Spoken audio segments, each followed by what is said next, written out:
So I'm Bekka Laurent. I'm here to empower you with knowledge of a natural health lifestyle, and today we're going to go through my garden seed box. So I know what you're saying, Bekka, it's the beginning of the year. Why are we talking about seeds and gardens? It's because this is now the time to start looking for seeds, because if you wait until garden season, it's too late. If you're able to find the seeds that you're looking for, by the time you order them, you will be ordering them at full price or even marked up, and by the time you get them, it'll be be late to get them into the ground, especially here in South Texas. I start gardening or putting seeds in the ground in February. So of course, the new year is the time to start getting my garden and my seeds and all of that in order.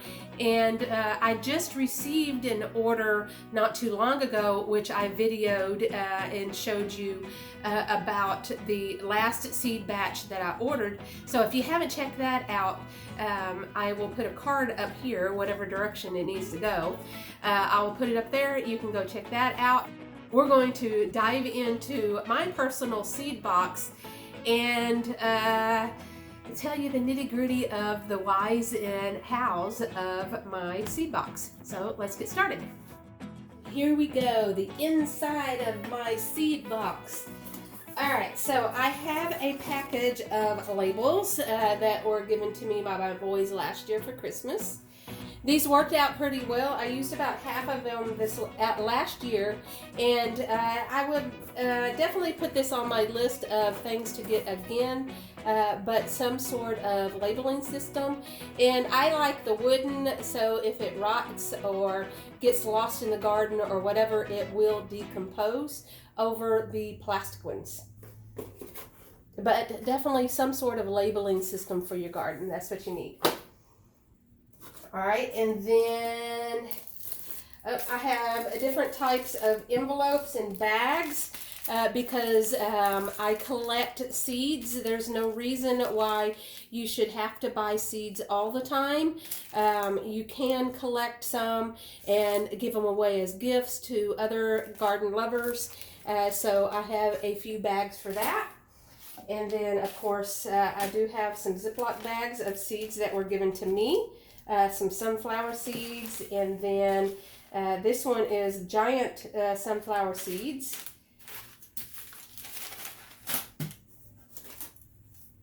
I have loofah seeds, which loofahs are good to have around because they are a natural sponge and soft scrubber. So, but they definitely need a lot of room to grow. All right, so birdhouse gourds. I grew some about 2 years ago, and this is the seeds from just some of the birdhouse gourds that I pulled the seeds out of.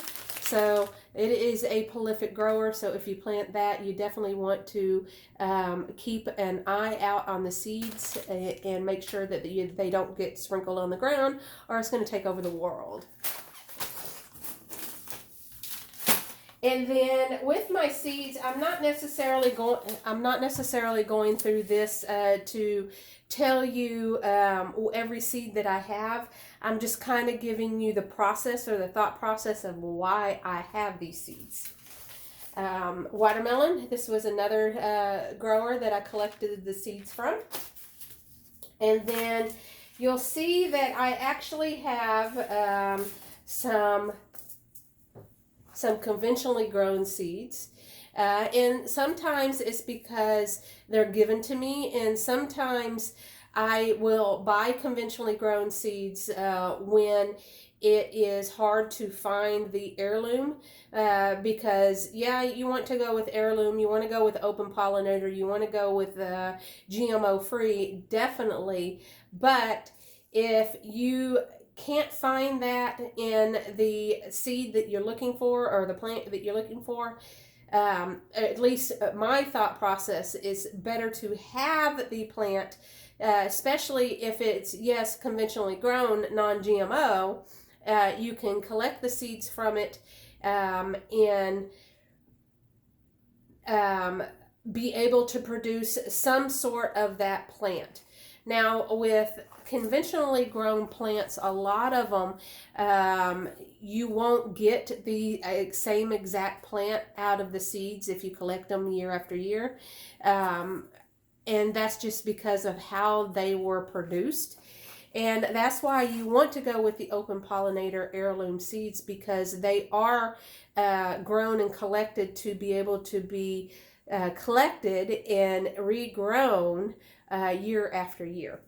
So that is the reasoning for wanting heirloom over conventional. But as you can see, I do have conventionally grown seeds in my box, and I do use them, and on occasion I will collect the seeds from them just to kind of see what they're going to do in the next growing season. I'm not doing it as like a scientific experiment of writing everything down and logging everything that I'm growing and all of that. It is kind of in the head, but there's no reason for me to pass this up if it's a gift. All right. And then like emperor carrots, this was something that I got from the feed store, which is conventional grown carrots. But I've got them because if I want carrots and I don't have carrots from another source, then I will have these seeds at least. In my last video, I talked about the producibility of the seeds, how viable are the seeds. And I also kind of referred to the pricing. This particular company, Eden Brothers, I'm kind of perturbed with. And that's why I went ahead and decided to jump in on just buying it from online, from a Facebook ad, because if it's something new, then it's possibly or even probably that the seeds are new, so on and so forth, so I'll have a more viable seed. Well, the Eden Brothers, I've spent a couple of $100 on a couple of years ago, probably close to 5 years ago by now. And this is just what is left from those seeds, but they didn't germinate well at that time. Now, yes, we've had hard seasons the last several years, with cold and wet, and I have had it flooded out several times. So yeah, we've had some hard seasons, but I've been planting long enough to know when a plant grows and when a plant doesn't. And it's not even a germination rate of, oh, I put 5 seeds out and only 4 of the plants grow. No, there's been packages that I'll put out my normal production, or what I consider would be a normal production of the plants, or should be a normal production, and nothing grows. So I will plant again, and still nothing grows. I'll put it in a seed tray and grow it in the house, and it doesn't germinate at all. That's what I'm perturbed with this particular company. And it hasn't been just 1 or 2 of the packages, it's been the bulk of my seed packages. So if you've had experience with Eden Brothers, let me know in the comment section of what your experience was. Was it a positive experience or a negative one like mine? So that would be one of those kind of cautions or very big disappointment. And that is also why I buy seeds every year, or have been the last several years, is for one, I'm not going to just throw this out and call it a wash. I'm going to grow them, but I'm expecting nothing to happen with these. So I'm going to have seeds that I can just throw behind it and start growing as I use up these packages. And also, with that experience, like I said, I spent several $100s from one company, and with that experience, I'm kind of shy from using just one company because of that, and why I hit different companies every year. Well, last year's company is M.I. Gardner, which I was rather impressed with. Their seeds are on the affordable side, and they had a great germination rate.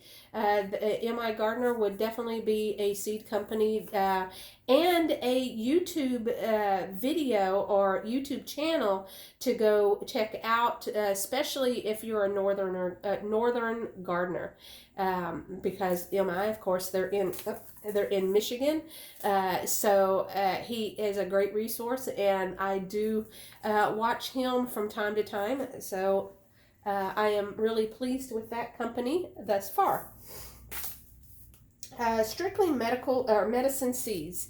I have, well, this one is now bell peppers, as you can see, but the original seed in this particular package was English hawthorn, which I've had a decent luck with them. The only problem is, like the hawthorn is a bush that takes a couple of years to grow. And the year that I planted that, the next year we had a major flood and lost everything, especially in my garden. So that would be, and I tried to order seeds from them last year and had a hard time getting a hold of seeds from them. But that would be a company that, I'd put a thumbs up on. And what I liked about Strictly Medical or Medicine is they had a lot of the hard to find medical plants. For instance, the English hawthorn. All right, what else? Plenty of the M.I. Gardeners, which I will be planting those this year. Last year I did grab some organic and heirloom seeds from Seeds of Change. And these came from the feed store, Tractor Supply. These came from Tractor Supply, and I didn't even open up these particular packages. I have chia, I have dill, and I have catnip.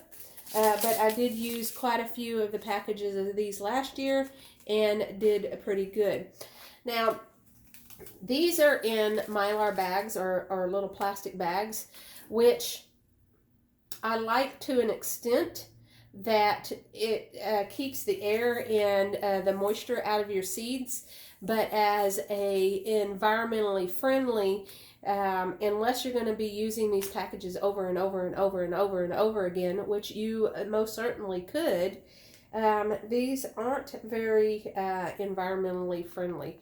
As far as seeds go in, the Mylar bags, as far as the seeds go in the Mylar bags, I would much rather have a larger Mylar bag that I could have a lot of the seeds in, because this particular bag, it's one bag versus many of the small plastic ones.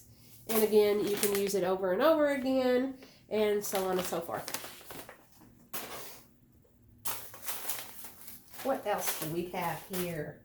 Okay, other seed companies that I have dealt with in the past, Ferry Morris, which if it's USD organic, yes, that's a plus. There's very little that I have that I use, just the conventional, which we've already addressed that. But I do believe this was actually a gift from someone.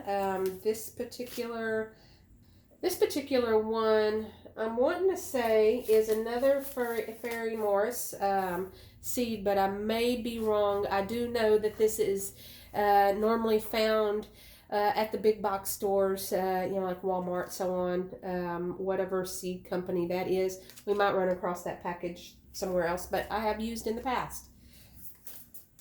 Urban Farmer. That is another great seed company that I would recommend. I've had good germination rates. They are slightly on the higher side of seed, pricing, but I like supporting the small people, especially when they're doing the right thing. So there we go. I do have some Better Homes and Garden seeds that were gifts, just generic seed companies. I have not used these, but these look like maybe dollar store seeds, but that would be interesting to go through and see what the germination rate is on those. But then, of course, I do have a large variety of reclaimed seeds that I keep for myself. And what I do is I don't plant just like reclaimed seeds or reused seeds or just a package.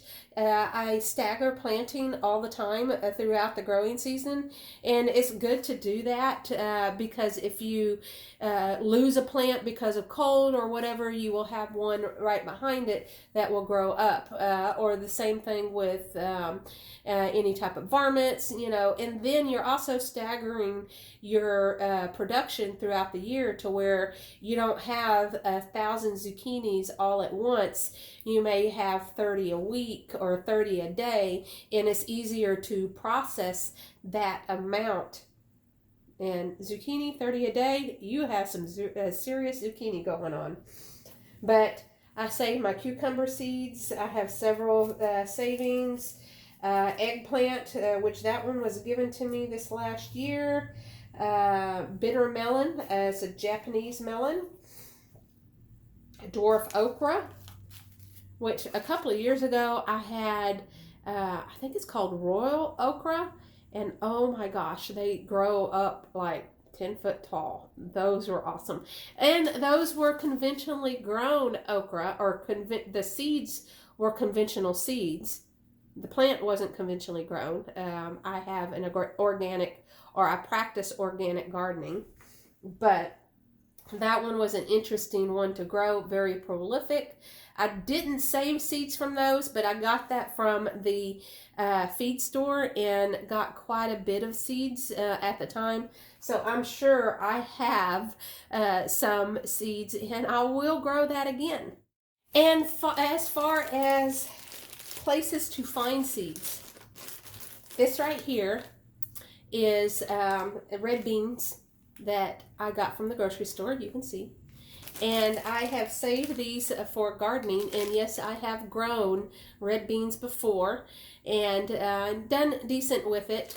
It isn't anything, or it's one of those things of, whew, I'm so glad that I can still pick up a bag of red beans for $1 or $2 because there is some work to it, but it is nice to know that it can be done in my yard, in my area. So I do play around with packaged seeds from the store, for instance, beans. And as far as that goes, potatoes.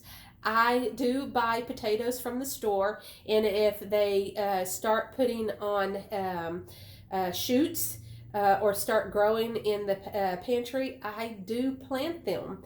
And the first thing that you hear with gardening is never buy potatoes from the grocery store. It's going to contaminate your yard and kill every potato you ever grow. And I have never had a problem with potatoes from the grocery store. But there is that example of you do what you want in your own garden. Another thing that I have in my box is a few growing cups. These are rather small cups, and I used these last year to grow quite a few starter plants in the house. And these particular cups don't even have the plastic or wax over the paper, so they made great starter cups. And I was able to buy, I think 1,000 for $20 maybe. It wasn't all that much. So that is a great way of growing plants, especially if you're wanting to start them in the house or in a greenhouse. You don't have to have huge pots or expensive equipment to grow your own food. And lastly, the nude seed company that I'm adding to my repertoire this year is from True Leaf Markets. And this one is Sustainable Seed Company. And then I also got Mountain Valley Seed Company.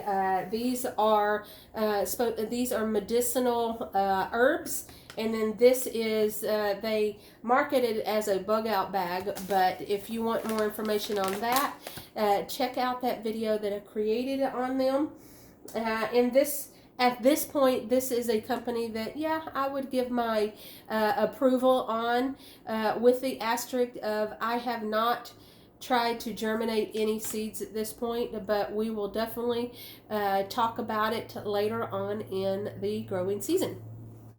So there we go. I gave you a view of my seed box and some information from a longtime gardener.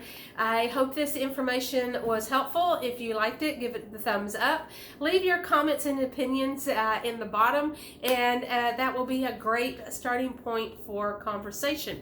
I will talk with you again soon, and until then, get healthy, be happy, and herbal on. Bye.